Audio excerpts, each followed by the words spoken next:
Hello everybody, I am Alco103 and welcome to today's Pokemon Vortex video. I promised you some Arceus event stuff, so here we go. Remember, there are three ways you can get Arceus: by hunting, by doing side quests and completing City, you get a Toxic Plate, or a Season Battle Tower, that's the thing. I am working my way through side quests, still finishing Galar, and then intending to go through Sinnoh at least once to get to a Toxic Plate that way, because my intention for that, not toxic, is to then use it on a shiny Arceus that I have. It does mean I have to catch another shiny Arceus, but hey, I do get a lot more valuable Pokemon for it. Here, I have a shiny. I have a Shadow Arceus as well, so I could use it on that, but I'll probably use it on the shiny. So that's my intention, and then whatever I happen to get through Season Battle Tower, I'll then use in the Shadow Arceus. That's probably what makes most sense to me. Yeah, I need the Toxic Plate. I don't have a Toxic Plate right now.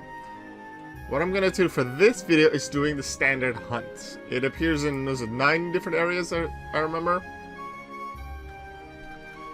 So I am on Route 16. The reason I chose this route specifically is because while you're in the Galar region in the side quest, which I currently am, this route, depending on the time of day, has both Meowth Galarian and Zigzagoon Galarian. I have most forms of those, but as you can see here, I still need Shiny for Meowth Galarian, and because there is also Berserker, its evolution, I need at least 2 of them. And then for Zigzagoon I need it as well. I have some of the rest of these ones, like Dark and Metallic, I have duplicates of, but then I need to evolve that into Lightning Galarian, which means I need 2, but there's also Obstagoon, so I need 3 of each. So especially the shiny one I still need, so if I find any of those, I will catch them. And if I find anything that is level 6 that has immunity, I intend to catch those as well. Potentially there's something else I don't have yet here, but I've been here a while last month as well, trying to get a bunch of the Galarian Pokemon. I hunted here a bit while doing season. I did seasonals last month, got myself an extra Vortex coin, Vortex, the VC, whatever you want to call it. Let's call it Vortex coin, because I feel like that's what VC could stand for. Also, Scarlet Violet DLC started today. Teal Mask. I haven't played it yet. Also, don't put spoilers in the comments. I intend to play through a portion of it today and then play through bits of it later in the week while I'm off work and have time at home. Hey, Mystic Morpeko. That is an immunity Pokemon, and it has level 6. Also, I just noticed that the recording dimensions are just slightly off. The tops should be a little lower. That's unfortunate. I'll have to adjust that after the recording. I have to just deal with it for this recording, I guess. Hey, it's a Pucciana.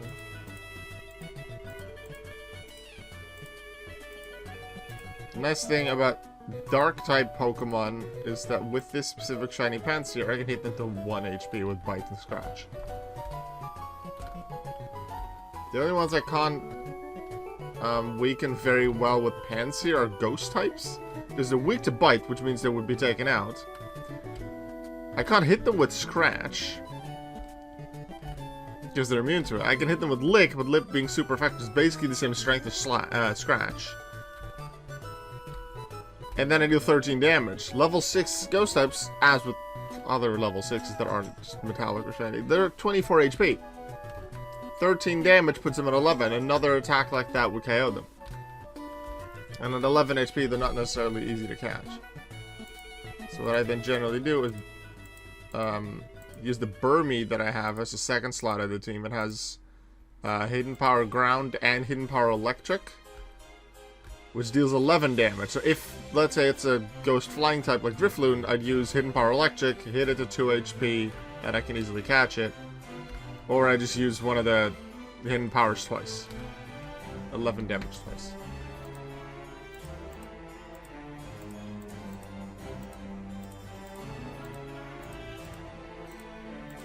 How many of you have been able to Hunt for Arceus poison and have caught any. I'd like to know from you, where did you hunt for them? Whether you found one or not. Have you been lucky? Have you found one? Have you found multiple? Ooh! Pokemon I don't have yet in the dex. Let's go. Shadow Godita. I will take that. Need to make sure I don't click Flame Burst again. That would suck.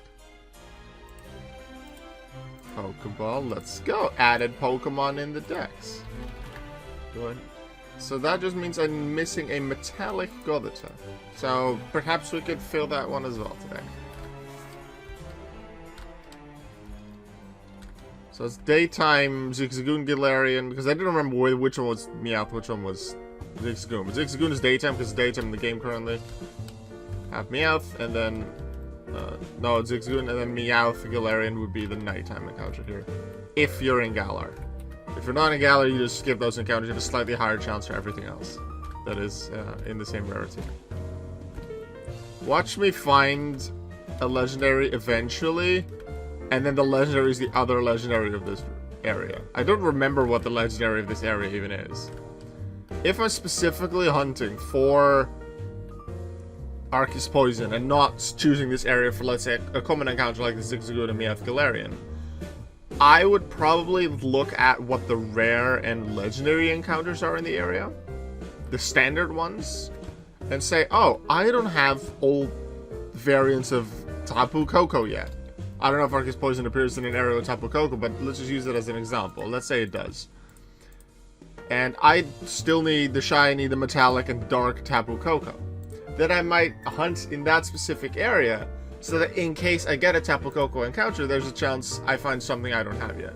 And for me, being someone who wants to complete the entire Pokedex, that is a strategy that I can employ to, while hunting for one specific thing that is time limited in its availability, I can get other stuff too. Also in the background, you might have noticed a bunch of town and city music from Pokemon games. I found a YouTube channel that compiled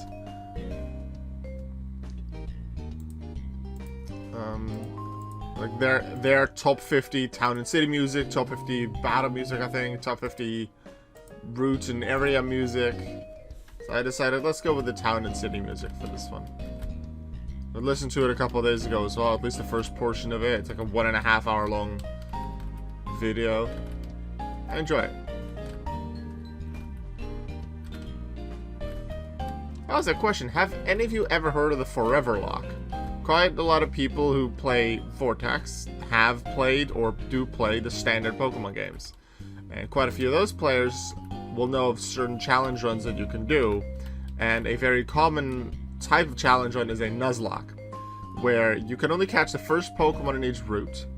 You have to nickname every Pokemon, and if a Pokemon faints, it is considered dead and you cannot use it again.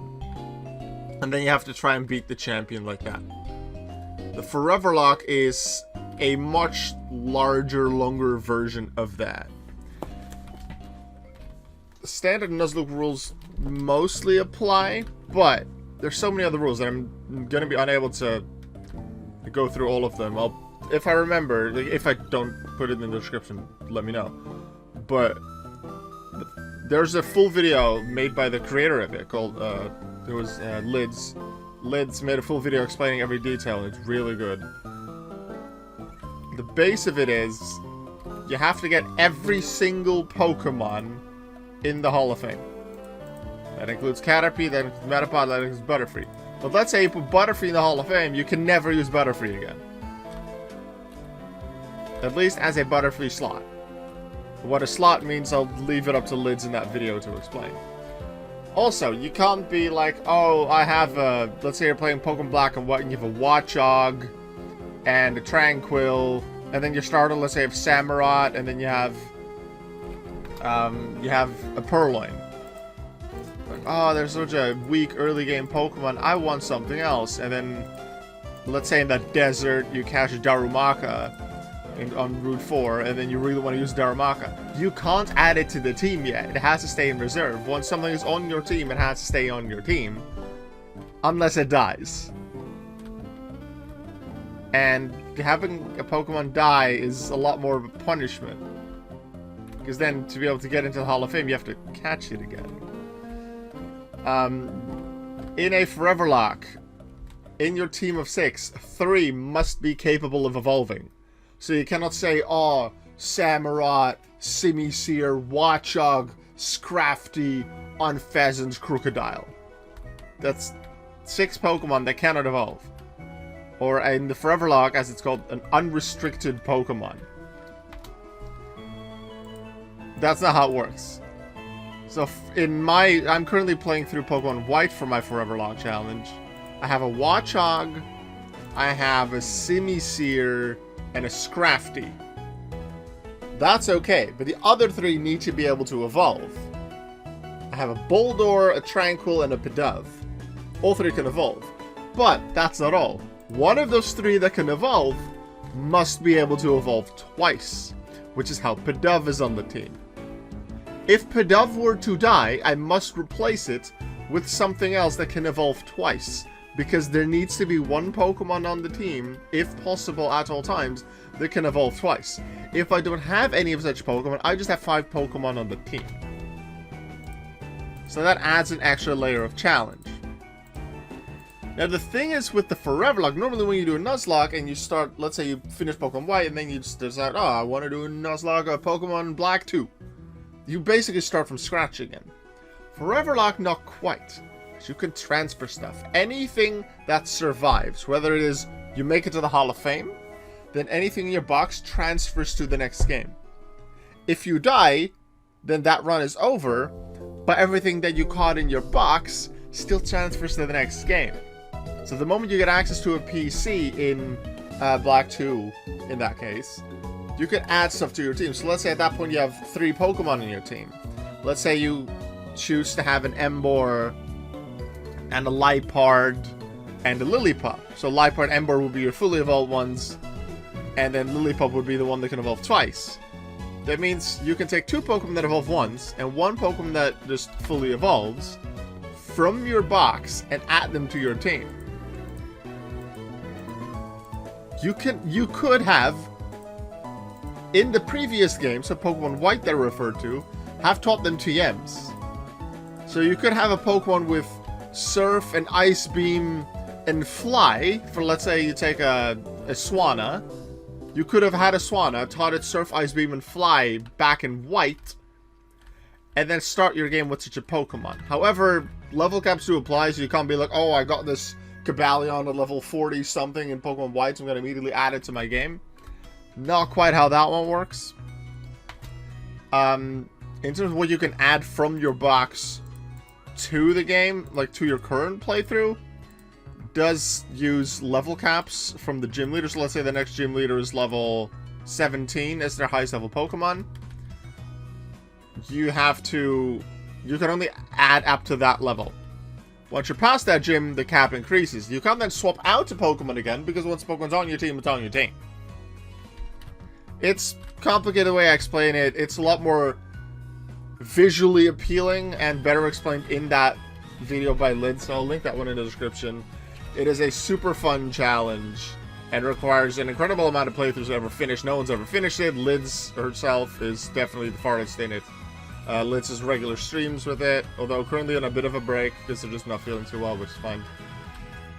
Lids has done so many streams of it. They have VODs of everything on their YouTube channel. So if you just want to get an idea of what the Forever Lock is like, whether it is their very first run or a bit later on, let's say their 18th playthrough, and what it means to be able to transfer Pokemon from older playthroughs to newer ones, how that applies, that is something you can do. And there is also a way to, let's say, you play Emerald for your first Gen 3 playthrough, and then a few playthroughs later, you play through Pokemon Leaf Green. Your Hoenn stuff from Emerald could be in Leaf Green. Now, you get access to the PC in Leaf Green before you can ever catch a Pokemon. So let's say you start Leaf Green with Squirtle, and you decide that's going to stay a Squirtle as your Pokemon that evolves twice. You can then take 2 Pokemon that evolve once, and 3 unrestricted Pokemon, as they're called in the Forever Lock, from your Emerald playthrough, and put them in your game. Now, you're still limited by Brock's level, which is like 12 or something. So as long as they're before level 12, Pokemon that can get to those levels, can get to those evolutionary stages, you can add them and play with them. Also, we found that metallic Othertone that we were looking for, which is nice. So now we complete the entire Goth line. Let's go! I haven't found an Arceus or even a rare or legendary, but we found ourselves that. I would really love to see more people join the Forever Lock, because I think it's a really fun challenge. If anyone will ever complete it, that is the question. Because every so often, new Pokemon get released, such as now with the TL Master DLC, new Pokemon come out. So more Pokemon have to be put in the Hall of Fame, the more total Pokemon you need for it. But yeah, it's just really fun to try and play through it with different games. Playing with different restrictions. Some things help, especially with the transfers. That can be really nice for the early game. Makes early game so much easier, generally speaking. But the restrictions on your team, with the fact you can't swap something out of your team the moment it's on there, the fact you can only use 3 things that are fully evolved, puts a restriction on your team that makes you really think, ooh, how do I want to play this? It's a really fun way to play Nuzlocke. So you could limit yourself to, let's say, just doing the first 2 generations, if you really want to, or even have access to those. It is most helpful if you can use PK Hex and therefore use ROMs on your PC to do the Forever Lock. However, it is possible on just normal hardware. There are players within the Forever Lock Discord. There's a Forever Lock Discord, by the way. I'll try to remember to link that one as well, if I can. Where people just share their stories of their Forever Locks. In general, just a fun community that shares a bunch of different things as well. But in terms of the Forever Lock, we share our stories, share what we're working on, the teams we're working on, the sad deaths that happened because we're just limited. In the early game, you can still have 6 Pokemon, maybe 5, because let's say the Pokemon that evolves twice will very early on find itself just too low of base stats to really be able to compete with much, especially if your Pokemon that evolves twice is a Wurmple. You're not going to use it much, so then you're stuck with 5 Pokemon to use. But the Pokemon that evolve once maybe aren't that useful either. Like in my Pokemon White run, I stopped using my Pidove pretty early on. I do have to level it up to a certain level to stick with the rest of the team to work with the Forever Lock rules. But I don't really use it against arena battles or against gym battles. I use the other 5. My Tranquil at this point, because I'm near Gym 8, yeah, I kind of keep up its level, but I don't really use it in any big fights. Ooh, Shiny Morpeko, don't have that. So that puts me at 4 Pokemon. My only not fully evolved Pokemon, so Pokemon that can evolve once, that I'm still using in White is Boldore. Because Boulder's a very nicely defensive Pokemon, especially on the physical side. And I've given it the Eviolite, which is really nice for Boulder. Hey, completed the Morpekos, at least the standard one. So I have my Boulder that I'm still using, and then I have my Scrafty, my Watchog, my Simisear that I use. I would have liked to use my Samurott still, but Samurott died while it was still an Oshawott. It was, I think someone with a Roggenrola around, I think, at the entry to Pinwheel Forest. They just rock blasted me, hit 5 times, and that was the end of my Oshawott. That was sad.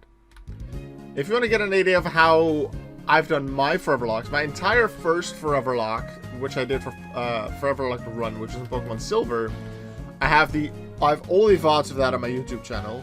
For every Forever Lock I've done beyond that, for every game I've played for it, I mean, I've uploaded the finale, which means E4 Champion. So I started with Silver, then I did Yellow, then I did Sapphire. Oh, I should have got that Metallic. I did Sapphire, then I did Pearl. Then I decided to do the first one with transfers, because I decided I want to do the first playthrough of every game and every generation without transfers. Even though I could immediately transfer up stuff from Gen 5 to Gen 6 through trading and stuff, once I get to X or Y, I don't want to immediately... Ooh, Arceus Poison.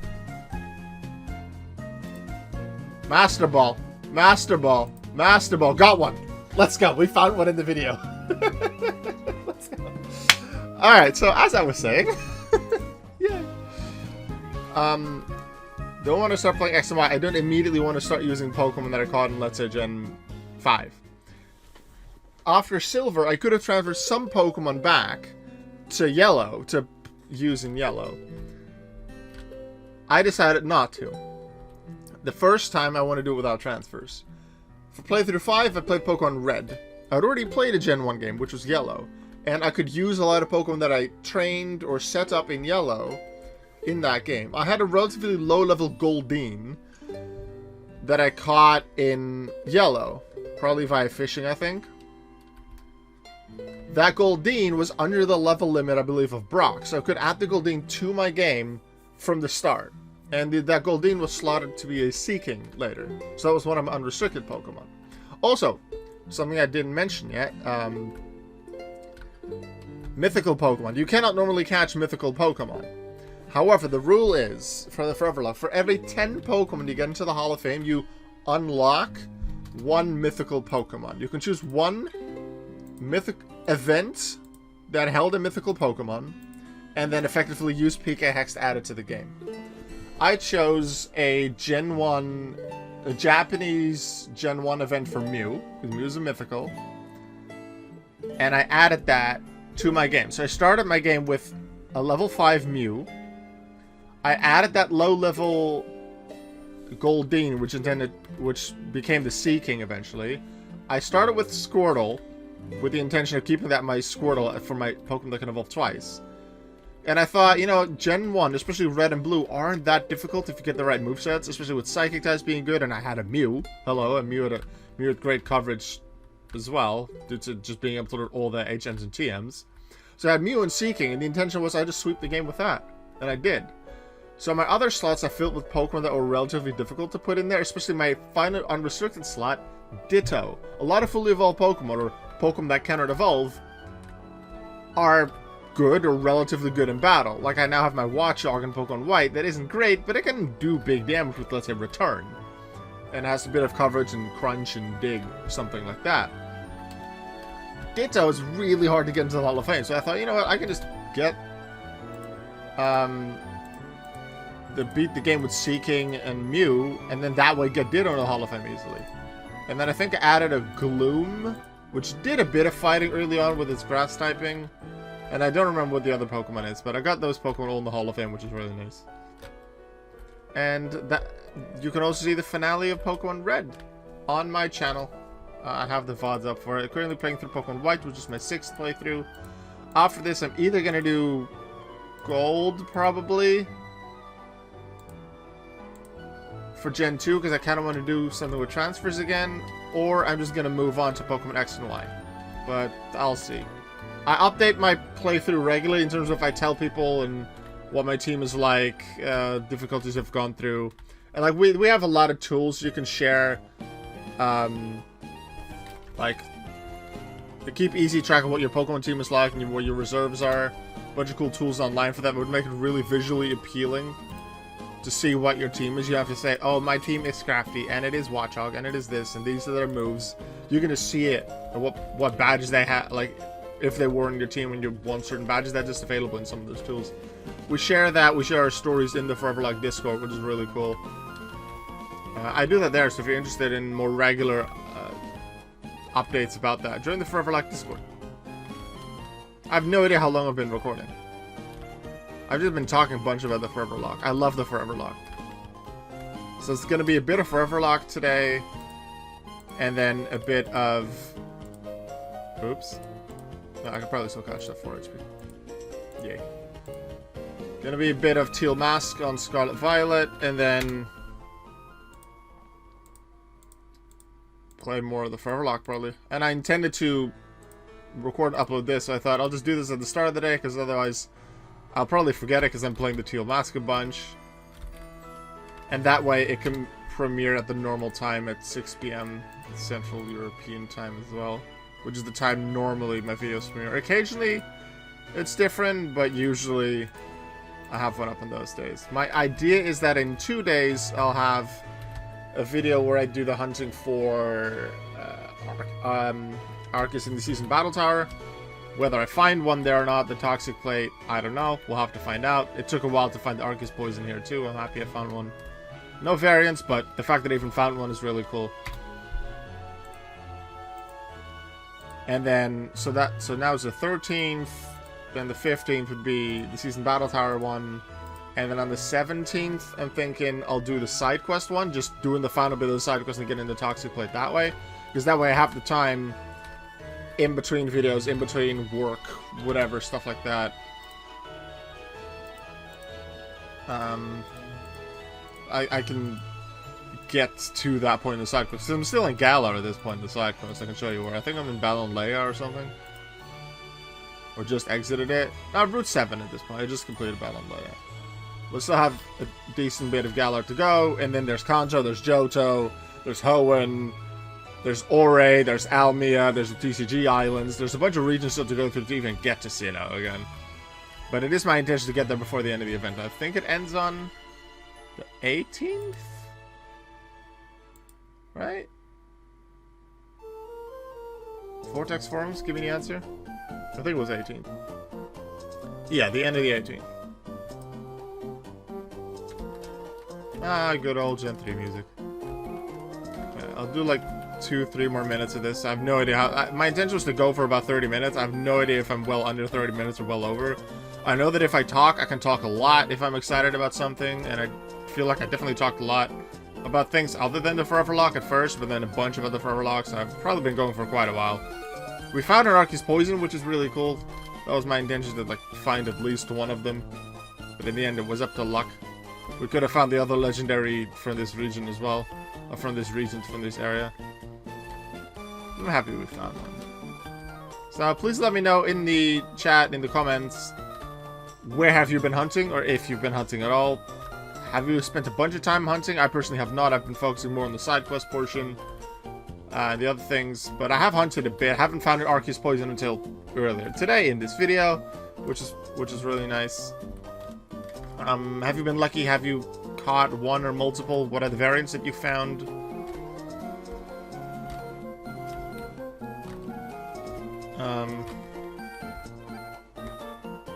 Have you gone through the side quests? Have you chosen to do more Season Battle Tower if you're more of a battler instead of a hunter like this?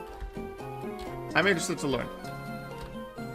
Thank you very much for watching this video. I hope to see you next time, and I wish you really good luck for the next 5 days for the rest of the Arceus Poison event. Make sure you always remember that you, yes, you over there, you're worth it. Goodbye.